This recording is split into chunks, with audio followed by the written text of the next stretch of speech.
Faltando solo unos minuticos para las 12 del mediodía, nosotros vamos a seguir conversando desde este seminario maravilloso donde hace un frito, el frito de enero, sabroso, donde se respira paz, tranquilidad, que hay mucha actividad interna, tiene mucho que ver con esta, que es la actividad de la Iglesia Católica Venezolana, pero también hay estudiantes, y quiero pues hacer referencia a esto porque mientras nosotros estamos conversando con Monseñor Ovidio Pérez Morales, o Monseñor Obispo Emérito de Los Teques, que además fue presidente de la Conferencia Episcopal Venezolana, está ocurriendo también en la Asamblea Nacional, la que eligió el pueblo venezolano, está ocurriendo una reunión en la Comisión de Política Exterior. El presidente de la comisión, Luis Florido, y también algunos otros miembros de la oposición van a hacer referencia justamente a lo que ellos están esperando en el día de hoy de este diálogo que se está produciendo en República Dominicana entre el gobierno y la oposición. Tema que ya abordamos Monseñor Ovidio Pérez Morales y yo,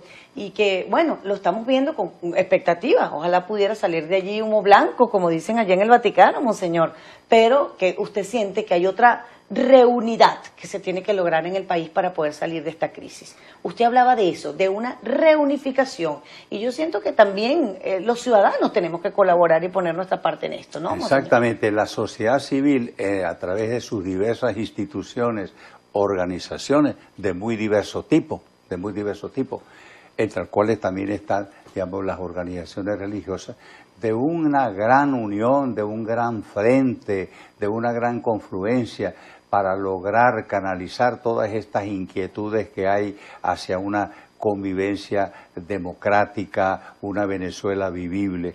Y al de ser una Venezuela vivible, lo que yo pienso en este momento, en los millones de venezolanos que han tenido que irse de este país. Para mí uno de los crímenes más grandes de este régimen ha sido este éxodo culpable de millones de venezolanos, de gente mayor, especialmente de jóvenes, gente muy capacitada. También ahora son gente, digamos, obreros, empleados que están teniendo que irse del país para buscar otros horizontes. Venezuela tiene que ser una buena madre que acoja a sus hijos y no la imagen que está creando este régimen de una mamá que expulsa a los hijos para cualquier lado por hacerle el hogar invivible, digamos. Es un hogar invivible, no hay calidad de vida. Para los jóvenes, Monseñor, los jóvenes se están yendo.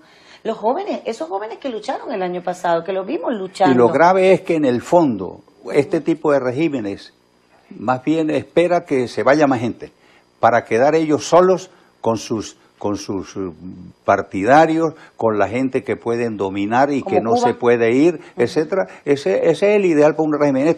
Pero yo he dicho una cosa que me gusta, lo oí una vez y me gusta mucho repetirlo. No hay cosa más peligrosa que enseñar a la gente que piense con su propia cabeza.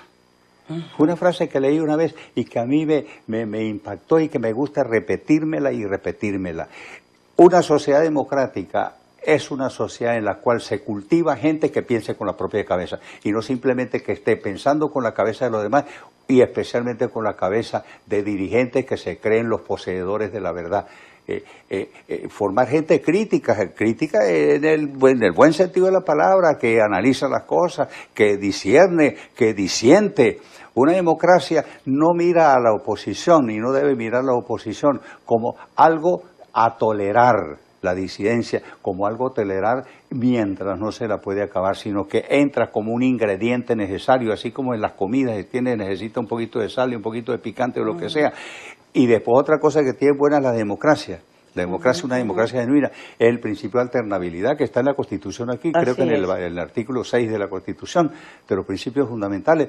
La alternabilidad, yo estoy en el gobierno y sé que mañana puedo no estar en el gobierno. Eso sirve, eso frena muchas cosas, frena muchas arbitrariedades, eso coloca en una relatividad que es muy pedagógica, no cuando yo estoy en el poder y entonces me eternizo con elecciones indefinidas y trampeadas y entonces no le tengo que dar cuenta a nadie, ni tengo que ser responsable mucho de mis actos, etcétera. De verdad que estos son cosas, en el fondo, por ejemplo, las intervenciones de la Conferencia Episcopal Venezolana van en esa dirección de hacer, de lograr, de animar a que en Venezuela haya una convivencia democrática, pluralista, en la cual la gente tenga diversos modos de expresarse, diversas ideologías, diversos modos como dice, de matar pulgas, y no un solo modo.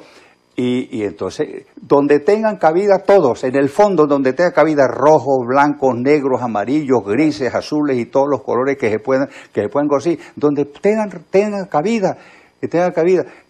Por eso un cambio que se piense en Venezuela no es un cambio para voltear la tortilla y hacer lo mismo que se está haciendo ahora y con lo que detentaba en el poder, sino que donde todos quepamos. Dios nos creó en el mundo para que vivamos de diversos códigos genéticos, de diversas huellas dactilares, etcétera. En el fondo ese es lo que Dios quiere. Monseñor, parece que no le gusta mucho al gobierno justamente en eso donde todos quepamos, donde todos estemos, la actividad y la actitud que ha asumido la Iglesia. Últimamente ustedes han sido blancos de improperios gubernamentales. El presidente Nicolás Maduro recientemente habló de diablos debajo de la sotana.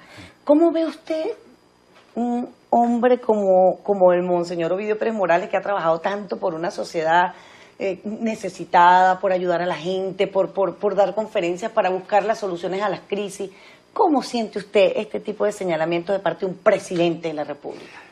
Mire, cuando el Señor estuvo predicando y vivió por los caminos de Palestina, etcétera, y reunió a sus discípulos, etcétera, Él les advirtió que vendrían tiempos en los cuales serían sometidos a persecución. Que yo leí otra vez, a veces hay frases que uno lee que se le queda, cuando dice,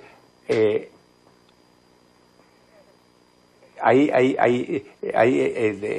que... algo que vale la pena, digamos, es vivir confrontado, vivir desafiado, vivir interpelado, porque eso hace que uno revise la propia conducta y que uno busque caminos siempre para mejorar. Necesitamos ser nosotros interpelados, necesitamos ser nosotros cuestionados para poder, qué sé yo, avanzar y no tener, qué sé yo, aspirar a que uno simplemente sea aplaudido. Por eso, por ejemplo, cuando veo yo esas cadenas así, esas cadenas y el encadenamiento de una población, pues eso es una cosa lamentable y una cosa vergonzosa. Hay que enseñar a la gente que piense con su propia cabeza y que tome sus propias decisiones, no que yo le lave el cerebro para tener, como en el caso de Mao en China, Mao Zedong en China, que tenía todo el mundo, era el mismo vestido, el mismo librito en la mano, la misma... No, eso no es una sociedad humana. Es un retroceso, además. Fíjese que nosotros, una de las cosas grandes, digamos, en el cristianismo, con el respeto, digamos, a las demás formas religiosas o creencias religiosas, es que el Dios que nosotros adoramos, que es el único Dios, porque no hay un Dios para los cristianos, un Dios para los judíos, el único Dios es un Dios uno y trino, Trinidad y persona, trino, Padre, Hijo y Espíritu. Dios es comunión, Dios es unión interpersonal, Dios es relación interpersonal, Dios es comunicación, Dios es comunión. En Dios las personas son distintas y nos ha hecho a los humanos también como personas distintas. Entonces, ¿qué siente usted cuando lo relacionan a usted con el diablo? Ajá, dice que tenemos dentro de la sotana. Yo lo que aspiro es que esté fuera de la sotana. Que el diablo, pero eso son cosas, pero no es que una invención ahorita. Ya el expresidente Chávez ya lo había dicho, y había dicho que la iglesia era un cáncer aquí en Venezuela, de manera que eso no es ninguna novedad. ¿Hay alguna diferencia que usted siente existe entre el presidente Chávez y Nicolás Maduro? La acentuación de ciertas cosas, En primer lugar, una gran diferencia, era una persona muy carismática, con sentido grande de la comunicación social, aunque utilizase la comunicación social para manipular a la gente, pero tenía el sentido de la comunicación social y muy expresivo, etcétera. Y después era un socialismo con plata abundante, con dólares, con petróleo a más de 100, de manera que podía hacer muchas gracias. Cuando una persona tiene mucho dinero puede hacer gracias, que si no tiene dinero no puede hacer gracias. Es una cosa que uno tenga la chequera y venga un presidente y le puede decir, mira que tú tienes un chequecito ahí de unos 50 a 100 dólares como sucedía. Es decir, era un socialismo con plata, este es un socialismo sin plata y por lo tanto está en una posición diferente.